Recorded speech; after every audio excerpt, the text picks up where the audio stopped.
How to hide gender on your Facebook account. Hey everyone, welcome back to the channel. In today's video, I'll show you how to hide gender on your Facebook account. So now without further ado, let's get started. So here, first thing first, open the Facebook app on your phone, and now here, once you're inside the app, just tap on the profile icon shown in the top right corner of the screen. And now here, once you're inside the profile section, just tap on edit profile button. And now here, once you see the interface like this, you simply have to scroll down and there you'll see your gender. Now just beside the gender, you'll see the pencil icon. So there you can just tap on it.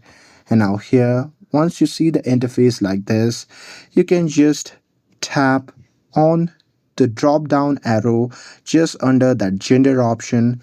And once you do that, a pop-up menu will appear. In that menu, if you have set your gender to public, then you can simply select only me. And once you're done with it, you can just tap on done. And here, once you have done that, you can just tap on save button to confirm your changes, and that's it. That's how you can hide gender on Facebook. With this, if you found this video helpful, then don't forget to like, share and subscribe to get updated for more videos. Thanks for watching, and I'll see you in the next video.